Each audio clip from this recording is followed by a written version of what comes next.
وہ بڑے کرم کے ہیں فیصلے، بڑے نصیب کی بات ہے، جب وقت آئے گا ضرور حاضر انشاءاللہ۔ کچھ بچوں نے مجھ سے پوچھا تھا، ان کے لیے میں نے یہ عرض کیا، بھاری پڑتا ہے کچھ لوگوں کو، لیکن حضور پاک صلی اللہ تعالیٰ علیہ وسلم کے دربار میں حاضری کی شدت سے تڑپ ہو تو آپ یہ پڑھ کر کے دیکھیں، روزانہ 313 مرتبہ درود پاک پڑھو اور بستر پہ۔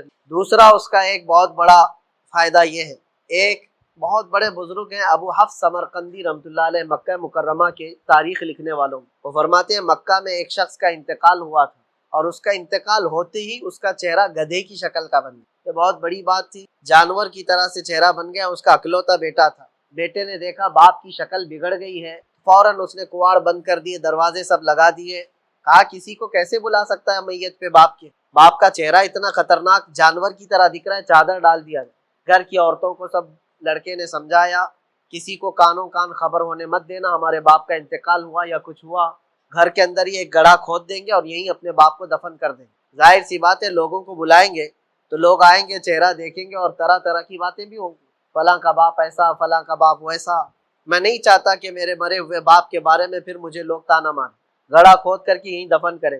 وہ غمگین بیٹھا ہوا تھا لڑکا، زانوں میں سر رکھ کر کے ہچکیاں لے کر رو رہا تھا۔ اچانک اس کے گھر کے پیچھے کا دروازہ کھلا اور ایک بزرگ گھر کے اندر داخل ہوئے، چہرے پر چادر پڑی ہوئی، سیدھے آ کر کے وہ میت کے پاس پہنچ گئے، میت کے چہرے سے چادر ہٹائی اور اپنا ہاتھ اس کے چہرے پر پھیرا اور اس کے بعد چادر ڈال دی۔ یہ جو لڑکا تھا نوجوان، یہ دیکھ رہا تھا لیکن اس کی توجہ نہیں تھی، کیونکہ غم اتنا زیادہ تھا، ٹینشن اتنا زیادہ تھا، جس کو کہتے ہیں بہت ہائی ڈپریشن میں گیا ہوا، کچھ سوچنے سمجھنے کا اس کے پاس موقع ہی نہیں تھا۔ اس نے دیکھا وہ بزرگ قریب آئے، اس نے سر بھی نہیں اٹھایا۔ اس بزرگ نے پوچھا روتا کیوں ہے، کیوں اس طرح سے بیٹھا ہوا ہے؟ اس نے کہا آپ نے تو دیکھ لیا، میں جانتا نہیں کہاں سے آپ اندر آ گئے، میں تو سارے دروازے بند کروا دیا تھا گھر کی، آپ دیکھ تو رہے میرے باپ کا چہرہ کیسا بگڑا ہوا ہے، موت کے بعد جانور کی شکل ہوگی۔ اس بزرگ نے کہا کچھ بھی تو نہیں ہوا تیرے باپ کو، جا دیکھ تو صحیح۔ وہ جا کر چادر ہٹاتا ہے تو اس کے باپ کا چہرہ بالکل چمکتا ہوا چاند کی طرح خوبصورت، کوئی بگڑا ہوا چہرہ نہیں۔ یہ سمجھ گیا کہ اللہ کا کوئی فرشتہ آیا جو میری مدد کر لیا، کسی فرشتے کو اللہ نے بھیجا اور اس کے ذریعے سے میرے باپ کا چہرہ صحیح ہوا، ورنہ تو بگڑا ہوا چہرہ ہی تھا۔ وہ بزرگ جانے لگے دروازے تک تو یہ جا کر ان کا دامن پکڑ لیا اور کہا اللہ بھلا کرے آپ کا، میں آپ کو پہچانتا نہیں لیکن آپ کی دعا سے میرے باپ کا چہرہ صحیح ہوا، آپ بتائیں تو صحیح اپنا تعارف۔ تو مڑ کر کے اس بزرگ نے کہا انا محمد رسول اللہ، میں محمد اللہ کا رسول۔ یہ حضور کے انتقال کے 400 سال بعد کا واقعہ ہے، حضور صلی اللہ علیہ وسلم کی وفات کے 400 سال بعد کا واقعہ ہے۔ وہ دھاڑے مار کر رونے لگا، قدموں میں گر گیا، حضور پاک صلی اللہ تعالیٰ علیہ وسلم سے عرض کرنے لگا آقا کیسی بلا اور کیسی افتاد میرے گھر پر پڑی، کیوں اس طرح سے ہوا؟ حضور نے اٹھایا اور کہا دیکھ تیرے باپ کا ایک گناہ ایسا تھا جس سے رب ناراض تھا، تیرے باپ کا ایک گناہ ایسا تھا، ایک برائی ایسی تھی جس سے اللہ غضبناک تھا، لیکن میری عادت یہ ہے، حضور فرماتے میری عادت یہ ہے کہ باپ کا گناہ بیٹے کو نہیں بتاتا، عیبوں پر پردہ ڈال دیا، کیا تھا وہ نہیں بتاؤں گا لیکن ایک گناہ تھا جس سے اللہ ناراض تھا، اور مرنے کے بعد اس کا چہرہ بدل گیا تھا۔ تو صحیح کہتا ہے اس کا چہرہ بدلا تھا، لیکن اے نوجوان تیرے باپ کی ایک اچھائی یہ تھی کہ یہ اس وقت تک بستر پہ سوتا نہیں تھا جب تک 100 بار مجھ پر درود نہیں پڑتا، تو جو فرشتہ اس کے پڑے ہوئے درود کو مجھ تک پہنچاتا تھا وہ فرشتہ آج میرے تک پہنچا اور کہا غضب ہو گیا اے اللہ کے نبی، آپ پر روزانہ درود پڑھنے والے کے چہرے کو آج اللہ نے بدل دیا اس کے کسی گناہ کی وجہ سے، آپ کرم فرما دیں، آپ رحم فرما دیں، ورنہ لوگ کیا کہیں گے کہ حضور پر درود بھی پڑتا تھا اور چہرہ بھی جانور کی طرح بن کر گیا دنیا۔ نبی پاک صلی اللہ علیہ وسلم فرماتے میں اسی وقت تیرے گھر آیا، دیکھا تو چہرہ بدلا ہوا تھا، میں نے اپنا ہاتھ اس کے چہرے پر رکھ کر اللہ سے دعا کی اے رب العالمین، اے قدیر و جبار، تجھے تیرے نبی کی محبت کی قسم، یہ وہ بندہ ہے جو روزانہ رات تنہائی میں مجھ کو یاد کرتا اور درود پڑھتا، تو اس کے چہرے کو صحیح کر دے۔ رب تعالیٰ نے فرمایا محبوب ہاتھ ہٹاؤ، اس کا چہرہ مکہ مکرمہ میں سب سے حسین کر دیا جائے۔ آتا ہے فقیروں پہ انہیں پیار، کچھ خود بھیک دیں اور خود کہیں منگتے کا بھلا۔ درود پاک کا یہ صدقہ ہے کہ اللہ کے نبی صلی اللہ تعالیٰ علیہ وسلم وہاں سے چلے گئے، دو باتیں اس میں سمجھ میں آتی ہیں۔ پہلی بات تو یہ ہے اس کا گناہ جیسا تھا جو تھا اللہ کا غضب تھا، لیکن وہ کیا رحمت ہے میرے آقا کی کہ بیٹا دامن پکڑ کر پوچھ رہا ہے میرے باپ نے ایسا کیا کیا تھا کہ جس کی وجہ سے اس کا چہرہ بدل گیا۔ نبی رحمت نے فرمایا میں باپ کے گناہ بیٹوں کو نہیں بتاتا، لیکن خود دوسری جگہ پر یہ فرماتے ہیں بیٹے اے لڑکے، تیرے باپ کی ایک اچھی چیز یہ تھی کہ وہ روزانہ بستر پہ اس وقت تک نہیں سوتا تھا جب تک درود 100 بار مجھ پر نہیں پڑتا تھا۔ یعنی نبی پاک فرماتے ہیں جو اچھائی ہے وہ کھول کر کے بیان کرو اور جو برائی ہے اس پر پردہ ڈال دیا۔ یہ رسول پاک صلی اللہ تعالیٰ علیہ وسلم کی عادت کریمہ۔ آج اس وظیفے کو اپنا لو، درود مبارکہ، خاص طور پر رمضان المبارکہ۔ امام غزالی رضی اللہ تعالیٰ عنہ سے پوچھا گیا کہ حضور پاک صلی اللہ علیہ وسلم کا عشق اور حضور کی محبت کیسے بڑھتی ہے، عشق رسول کیسے بڑھتا ہے؟ تو آپ نے فرمایا سب سے زیادہ جو درود پڑتا ہے اتنا زیادہ اس کے اندر عشق پیدا ہوتا ہے، محبت پیدا ہوتی ہے۔ حضور پاک صلی اللہ تعالیٰ علیہ وسلم کی محبت یہ مت سمجھو یہ کمانے والی چیز ہے یا حاصل کرنے والی چیز ہے، یہ عطائی ہوتی ہے، اللہ تعالیٰ دلوں میں ڈالتا ہے۔ اور وہ آتی کیسے؟ کثرت سے حضور کا ذکر، درود پاک کثرت سے پڑھتے رہے، بیٹھتے اٹھتے اپنی زبان پر جاری کر۔ پورا درود صلی اللہ علیہ وسلم بھی درود ہے، صلی اللہ علیہ وسلم یہ بھی درود ہے پورا۔ اگر یہی عادت پڑ جائے دن بھر میں، کیا کہنے، تمہاری زبان میں اثر پیدا ہو جائے۔ کسی نے پوچھا تھا علامہ اقبال سے، تمہارے شعر شاعری جو ہے، اقبال کی شاعری 100 سال کے بعد آج بھی زندہ ہے اور ایسی ہے کہ تن بدن میں آگ لگا دے، لوگوں گرم کر دے۔ ایسے اشعار لکھے ہوئے، عشق میں ڈوبے ہوئے بہت سارے شاعر تو ہیں، لیکن کسی کسی کا شعر پورے ہر زبان پر جاری ہوتا ہے کہ محمد سے وفا تو نے، یہ جہاں چیز ہے کیا، یہ اقبال کا شعر ہے، ہر زبان پر جاری ہے، ہر زبان پر جاری ہے۔ اقبال نے کہا تھا محمد کی محبت دین حق کی شرط اول ہے، اسی میں ہو اگر خامی تو سب کچھ نامکمل ہے۔ اور کہا فارسی میں کہ بمصطفیٰ برساں خیش کے دی ہما اوست، گربہ اون رسیدی تمام بو لہبیس۔ اپنے آپ کو حضور کے قدموں تک پہنچا دے، اسی کا نام دین ہے، اور اگر وہاں تک نہیں پہنچا تو زندگی ابو لہب کی طرح ہے، قریب رہ کر کے بھی تو کچھ حاصل نہیں کر سکا۔ یہ اقبال کے اشعار ہے۔ تو اشعار میں یہ اثر کہاں سے آتا ہے؟ تو اقبال سے پوچھا گیا آپ کے اشعار پڑھتا ہے کوئی تو حضور کی محبت جھلکتی ہے، تو جانتے ہو اقبال نے کہا تھا میں نے اپنی زندگی میں 1.25 کروڑ مرتبہ حضور پر درود پیشا۔ سننے میں آسان لگ رہا ہے، 1,25,00,000 درود مبارکہ حضور پاک صلی اللہ تعالیٰ علیہ وسلم کی دربار میں پیش کیا ہے۔ ابھی میں کیلکولیشن کر کے بتاتا ہوں، کر لو گے 1.25 کروڑ مرتبہ، آسان لگتا ہے کسی دن میں آپ کتنے درود پڑھ سکتے ہو؟ زیادہ سے زیادہ کچھ لوگ 100 پڑھتے ہوں، 200 پڑھتے ہوں، 500 پڑھتے ہوں، 1000 پڑھتے ہوں۔ 1000 درود مبارکہ 1000 مرتبہ پڑھنے کے لیے آدمی کا ایک وقت لگتا ہے۔ چلو میں مانتا ہوں 1000 نہیں، 5000 مرتبہ پڑھتے ہو، ہر نماز کے بعد بھی 1000 بار پڑھتے ہو تو 5000 بار۔ اگر کوئی بندہ 5000 بار درود پڑھتا ہے دن میں، تو پھر مہینے میں جا کر کے وہ کتنے بنتے ہیں؟ 1.5 لاکھ۔ کتنے بنتے ہیں؟ 1.5 لاکھ بنتے ہیں۔ اور سال میں کتنے بنتے ہیں؟ پر مہینے میں 1.5 لاکھ کا مطلب سال میں 18 لاکھ۔ کتنے؟ 18 لاکھ سال میں۔ اگر 5000 بار درود کوئی پڑھتا ہے تو سال میں 18 لاکھ۔ اب 1.25 کروڑ ہونے کے لیے کتنے سال لگتے ہیں؟ وہ بھی اس میں ایک دن بھی ناغا نہ کیا ہو، تقریباً 7 سال تک کنٹینیو بغیر ناغا، اس میں تھوڑے آگے پیچھے پڑھتا رہا ہو تو جا کر کے وہاں پہنچے گا۔ 5000 میں ایک بھی کم کیا تو پھر آگے پیچھے ہو جائے۔ یہ تو میں ایک رفلی حساب بتا رہا ہوں۔ اور کچھ وہ لوگ ہیں جنہوں نے نبی پاک صلی اللہ تعالیٰ علیہ وسلم کی بارگاہ میں کروڑوں مرتبہ درود پاک بھیجا۔ اب انہوں نے زندگی کو اپنا پورا وقت کیا تھا حضور کے دربار، تب جا کر کے پھر یہ حاصل ہوتا ہے۔ اب یہ تو اقبال کی بات تھی۔ اقبال سے پوچھا گیا تو انہوں نے کہا کہ 1.25 کروڑ مرتبہ درود حضور پاک صلی اللہ تعالیٰ علیہ وسلم کے دربار میں بھیجا۔ امام اہل سنت عاشق صادق امام احمد رضا خان فاضل بری، ان کے نعتوں کا کیا کہنا، ان کی زبان کا کیا کہنا؟ آپ سے پوچھا گیا، میں نے پہلے دن بتایا تھا آپ کو، درود شریف پڑھنے والوں کی کئی کیٹیگری ہے۔ 1.25 کروڑ درود پڑھنے والا اور ہے، 1.25 کروڑ مرتبہ درود پڑھتا ہو کاؤنٹ کر کے تسبیح لے کر کے، وہ اور ہے۔ لیکن اعلیٰ حضرت رضی اللہ تعالیٰ یہ ان عاشقوں میں سے ہیں جو ایک درود پڑھتے تھے تو حضور کا جواب سنتے تھے۔ نبی پاک صلی اللہ علیہ وسلم کو حاضر و ناظر جان کر حضور کو، یہی تو بات ہے کہ ہندوستان سے حضور کو درودوں میں یاد کرتے، نعتوں میں یاد کرتے۔ اور جب مدینہ طیبہ پہنچے تھے، اس عاشق صادق کا سفر بھی تو دیکھو، حج پہ گئے تھے اپنی ماں کے ساتھ، یہ دوسرا حج تھا آپ کا، پہلا حج ہو گیا تھا تو بہت شریعت کا پاس و لحاظ رکھ کر کے جو اشعار لکھتے ہیں اعلیٰ حضرت جب گئے حج کے لیے تو کہتے ہیں کہ ان کے طفیل حج بھی خدا نے کرا دیا. کس کے طفیل؟ حضور. ان کے طفیل حج بھی خدا نے کرا دیا. اصل مراد حاضری اس پاک در کی ہے. میری اصل مراد تو حضور کے دربار میں حاضری کی.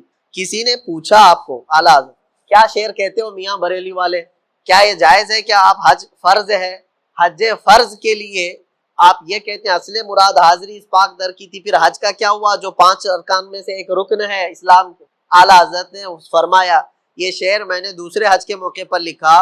پہلا حج میرے اوپر فرض تھا، دوسرا حج نفل تھا، اور نفل سے بڑھ کر کے حضور کے دربار کی حاضری. ہر نفل کام سے بڑھ کر کے حضور کے دربار کی حاضری. میں کہہ رہا ہوں کہ جب مدینہ طیبہ حاضر ہو، مانگنے والے ہر طرح سے چیزیں مانگتے، لیکن یہ عاشق صادق درودوں کا مجموعہ لے کر کے حضور کے دربار میں جب حاضر ہوئے تو کیا کہا؟ یا رسول اللہ صلی اللہ تعالیٰ علیہ وسلم، میں آپ کے دربار میں آیا ہوں، سنا ہے آپ ہی کے تو اشعار ہیں نا، واہ کیا جود و کرم ہے شہ بطحا تیرا نہیں. یعنی مانگنے والا حضور کے دربار میں کیا نہیں سنتا؟ نہیں کا لفظ حضور سے سنتا ہی. مانگیں گے مانگے جائیں گے، منہ مانگی پائیں. سرکار میں نہ لا ہے نہ حاجت اگر کی. لا کس کو کہتے ہیں عربی میں؟ نہیں. آپ نے کچھ مانگا مجھ سے عربی میں، مجھے کہنا ہے نہیں دینا ہے تو میں کہوں گا لا.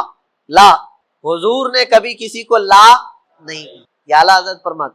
اور پھر دوسرا اسی شعر میں نہ حاجت اگر کی ہے، اور حضور جب دیتے ہیں تو یوں نہیں کہتے اگر سچا ہوگا تو دوں گا، اگر عاشق ہوگا تو دوں گا. اگر پہ نہیں دیتے حضور، جیسا آیا ویسا لے جا. اعلیٰ حضرت فرماتے ہیں مانگیں گے مانگے جائیں گے، منہ مانگی پائیں گے. سرکار میں نہ لا ہے نہ حاجت اگر کی. جب یہاں اتنا مانگ کر کے لوگ لے جاتے ہیں، میرے کریم سے اگر قطرہ کسی نے مانگا، دریا بہا دیے ہیں دربے بہا، سب اعلیٰ حضرت کے اشعار ہیں. جب ان کے مانگنے کا وقت آیا تھا تو آپ کیا مانگنے گئے تھے؟ اعلیٰ حضرت حضور صلی اللہ علیہ وسلم کسی کو لا نہیں کہتے، کسی کو نہ نہیں کہتے، ہر ایک کو دنیا مانگنے والے، آخرت مانگنے والے سب. اعلیٰ حضرت بہت عجب سوال لے کر گئے.